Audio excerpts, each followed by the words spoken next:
Today we are going to show you the top 5 Town Hall 10 3-star attacks. We will break these down to show you exactly how you want to attack with each one of these strategies, giving you tips and tricks for all of them, starting out with attack strategy number 5, working our way up to the best strategy right now for Town Hall 10. Let's get into it.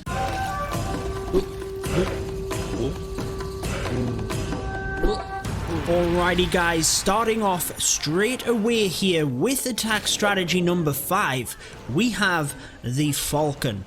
Now I have to tell you that this list did require a little bit of thought, and the Bow Witch attack strategy just missed the list. So the Falcon comes in at number 5. That is basically using your Valkyries. Now what you want to do is use a Queen charge, and you're basically going to send that in behind the Valkyries. So you are going to use the Queen to set up the funnel on one side of the base. Obviously you can use any other troops to set up the funnel on the opposite side.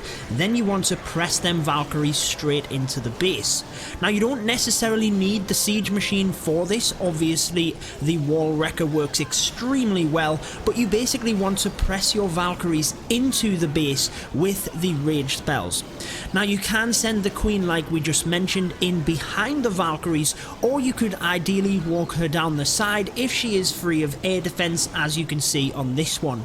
Now with the Falcon attack you will have a mixture of Valkyries and bowlers in the center of the base. The bowlers you can ideally put inside your siege machine if you have one, so that when they pop out they will basically be able to bounce through the different buildings that they are up against. And your Valkyries, you want to try and look for bases where you can control them in the base, and you know you can predict their pathing a little bit, because they will start to run all over the place. They are hard to control. In this one you can see they actually ran down and out of the base before looping back around, hence why we had a few Hog Riders to finish up the defenses in this area, and that is exactly what you can use, a few Hog Riders to come in from the side where the Valkyries miss. Now if you are new to the channel, be sure to subscribe for all of my Clash of Clans videos, and be sure to hit the notification bell as well, because that's the only way to stay up with my videos as soon as they go live. Coming in with the attack strategy number 4 for Town Hall 10 in 2019, we have the miners, the mass miner attack. Now this is one that is often overlooked at Town Hall 10. If you can set up the funnel for the miners, it can be very powerful. So basically, if there are trash buildings on the outside, which in its simplest form you will use the king on one side, the queen on the other, to basically take out both of these areas of the base and ensure your miners can come through the center. Now ideally you want to focus on defenses on the inside, so the pathing is huge guys, as we've already mentioned. We do have one elixir storage here and another here, but there's no splash damage within that area where the miners would have to go through the elixir storage and have splash damage beside it. They'll actually get this bomb tower before getting to that high HP storage. Another major thing with the miners, you can see the Lava Hound in the CC. If you know there's a Lava Hound in the CC, the miners can be very good, because basically it's not going to do any damage. Your miners aren't going to shoot up, so basically you don't even have to worry about that Lava Hound. It might as well not be there. However, if there is a balloon in there with it, you will have to have a poison spell in order to take that single balloon down, and as long as you can control the miners through the base, you should be good from there.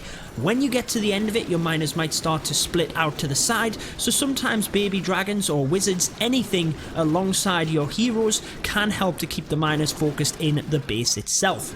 If you're enjoying this one guys, be sure to leave a like, and be sure to let me know your top 5 down in the comments. We're moving through it pretty quickly. We've already moved through number 5, which was the Falcon, and number 4, which was the miners. Let's get on to the others. Now again, for any of the clans that I cover here on the channel, you are welcome to try out. This is from Molten Lava.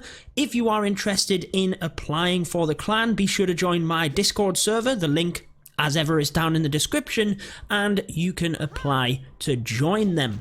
I have to give a big shout out as well to a lot of the guys that were in Elite Gaming. Many of you guys will remember, a lot of them are in this clan, so I hope they are all doing well. I wish you all the very best of luck if you are indeed watching, guys. But into number 3, we have the DragBat Attack Strategy. Yes, it's still very powerful.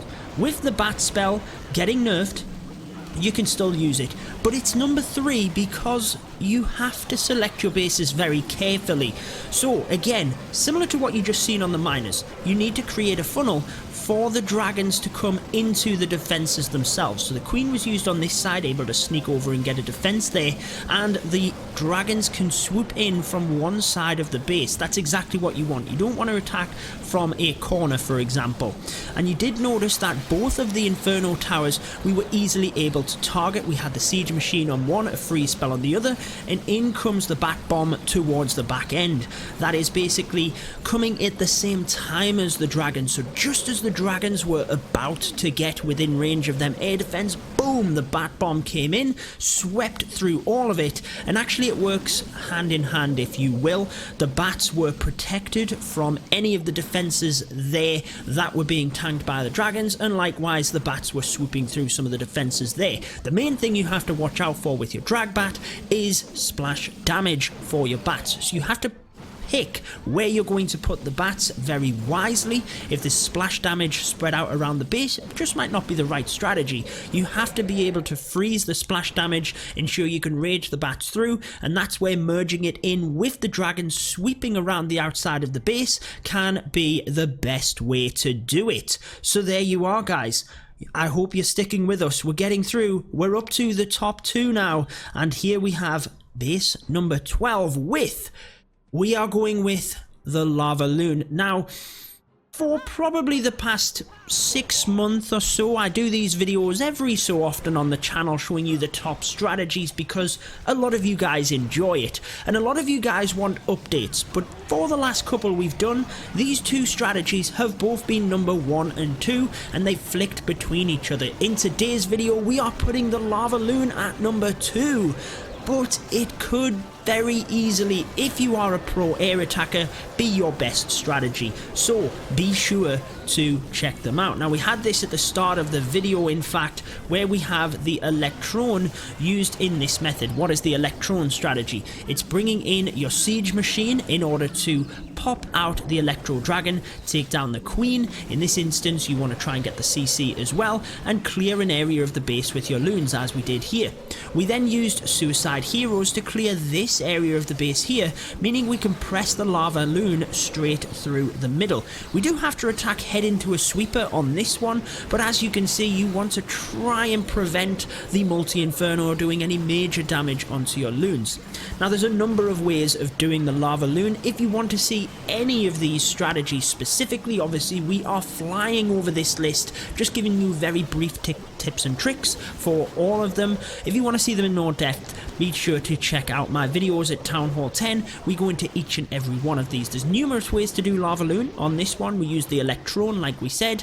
So we split off one area of the base. We did the same on the other with the Sui Hero, meaning we could control the LavaLoon straight through the middle. Sometimes what you would want to do is just cut out one area of the base, ensure that you've taken out many of the objectives you would want to, enemy queen, enemy CC, things like that. So you had a nice circle around the base and you could still predict the pathing of the LavaLoon. But essentially, as long as you can predict the pathing, you can predict where the loons will go, you will be able to get this strategy to work. But what is the number 1 strategy? What am I telling you is the best strategy at Town Hall 10 right now in Clash of Clans? We're up against Skip here. I hope you're well, my man. It is the Hog Riders. Yes, the Hogs, for me, are the number 1 strategy. And here is why. It's just so much more versatile for a variety of players. The LavaLoon takes an incredible amount of skill, whereas the Hog Riders, whilst it might not be as effective if you are a pro LavaLoon attacker, the Hogs are very effective and they are easier to pick up.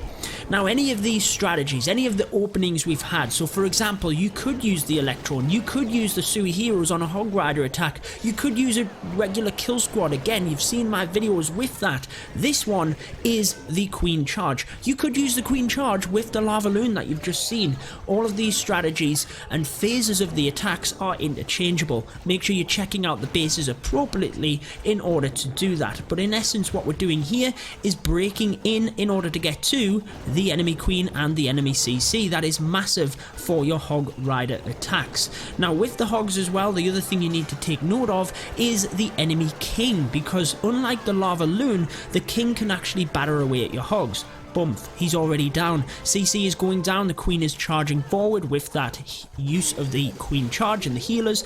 We had an air defense here, but that's picked off, so we don't have to worry about the healers going down to that, and they're out of range of this air defense for the time being. Once we've got in and got that Queen, we can then start to path the Hog Riders, and again you want to look at the pathing. So if they go for defenses, this is a defense, this is a defense, they'd be pathed into there. So as the Queen takes it out and they come in from the north, you can see that they'd come this way, down this way. There's nowhere else for them to go. We've taken out all of the defenses over on the left hand side of the base. We know exactly where they are going to go. So that's where the Hog Riders can be a little bit more user friendly. You don't have to be as surgical.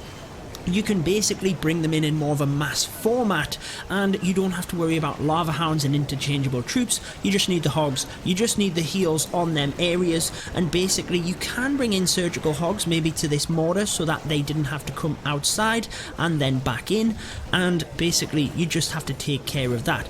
Do look at buildings on the inside of the base. You can see on this one we snuck a miner in, because essentially with the Hog Riders you need to get the cleanup in. You don't have lava pups around the base in order to clean up when your lava hounds pop. So you can see the wizards that have came in around the edge of the base here. They are essentially taking out the trash buildings. You might have Hog Riders that can help you when they finish up, but if there's any trash buildings on the inside of the base, as you saw with the storage, the wizards have to get through a wall to get there. So a miner can be very good, maybe saving a Hog Rider for itself, any air troops, anything like that can help you. But that was a whirlwind of attacks. I hope it helps you out. Tried to ram as many tips and tricks into that as we could. That wraps it up though, guys. Until next time, peace out.